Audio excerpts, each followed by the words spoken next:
विधानसभा चुनाव की घोषणा हो चुकी है, बहुत जल्द नामांकन प्रक्रिया भी शुरू होगी।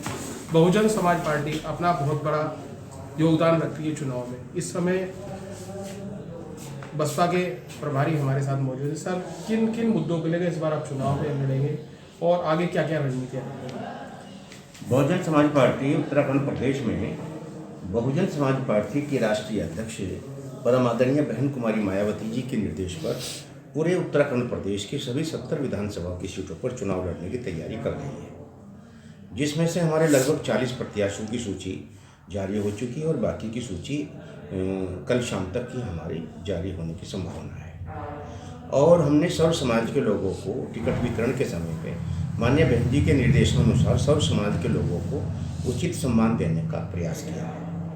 बहुजन समाज पार्टी उत्तराखंड प्रदेश में सर्वजन हिताय सर्वजन सुखाय के सिद्धांत पर चुनाव लड़ रही है और हमारी प्राथमिकताएं उत्तराखंड प्रदेश में जो एक पर्वतीय क्षेत्र के लोगों का पलायन, पूरे प्रदेश के अंदर अनुसूचित जाति जनजाति के लोगों का जो आरक्षण कंप्लीट नहीं हो रहा है, उसको हमारी सरकार में बनने के तुरंत बाद ही हम अपने SC/ST लोगों के जो रिजर्वेशन है, OBC का जो रिजर्वेशन है, उसको ईमानदारी से लागू करने का बहुजन समाज पार्टी प्रयास करेगी।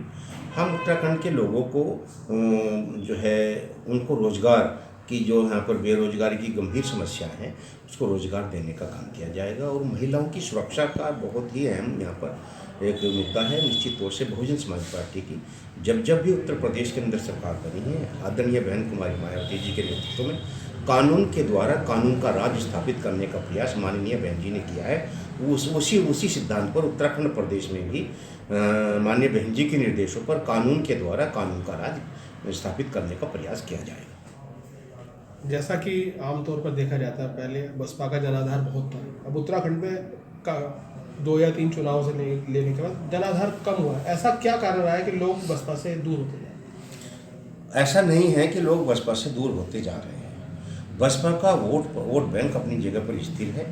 हाँ, यहाँ पर पिछले कुछ समय से बहुजन समाज पार्टी को बीजेपी और कांग्रेस ने आपस में एक तालमेल करके एक नुकसान पहुंचाने का प्रयास किया, जिसको हमारी पार्टी के कार्यकर्ताओं ने मजबूती के साथ समझा। उन्होंने कांग्रेस की चाल को भी समझा, उन्होंने बीजेपी की चाल को भी समझा और आज के तारीख में जो यहाँ पर एक पार्टी और जो आम आदमी पार्टी है, उसकी चाल को भी समझने का प्रयास हमारे कार्यकर्ताओं ने समझा। और माननीय बहन जी के संघर्ष को देखते हुए और उत्तर प्रदेश में जो बहुजन समाज पार्टी की एकजुटता है, वहाँ पर आदरणीय बहन कुमारी मायावती जी के नेतृत्व में जो सरकार बनने का जो एक सुनहरा चांस दिखाई दे रहा है, निश्चित तौर से उत्तराखंड प्रदेश के लोगों ने भी, जो सर्व समाज के लोग हैं, बैकवर्ड समाज के लोग हैं, मुस्लिम समाज के लोग हैं और हमारे दलित समाज के भाइयों ने बहुजन समाज पार्टी में को फिर से मजबूत करने का प्रयास किया। और हमारे हरिद्वार और उधम सिंह नगर से हमारे बहुत सारे विधायक चुनाव जीतने की तरफ जा रहे हैं। इस चुनाव में बहुत बड़ा योगदान भीम आर्मी मानती है। आप क्या मानते हैं कि आपके वोटों को काटने का काम करेगी क्या? क्योंकि उनके भी कई प्रत्याशी इस समय मैदान में उतर चुके हैं।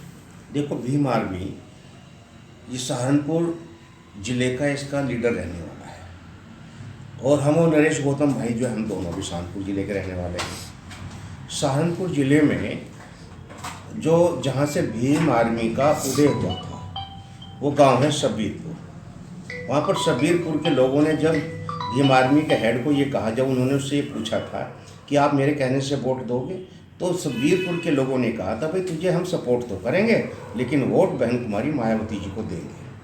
और अभी उत्तराखंड प्रदेश में रुड़की में भीम आर्मी इसकी आज़ाद समाज पार्टी की एक रैली हुई थी।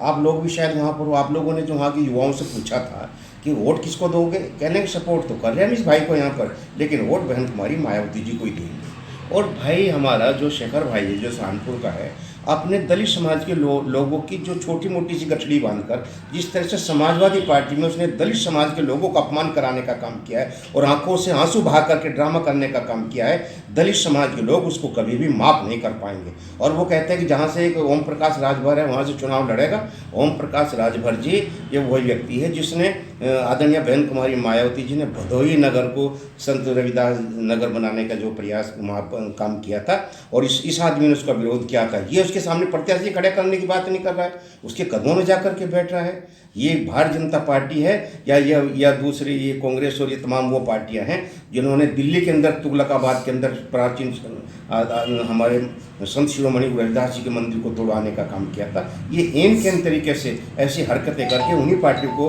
ताकत देने का काम कर रहा है। दलित समाज के लोग समझते हैं और दलित समाज का व्यक्ति भारत देश के अंदर सबसे वोट डालने के मामले में सबसे जागरूक है।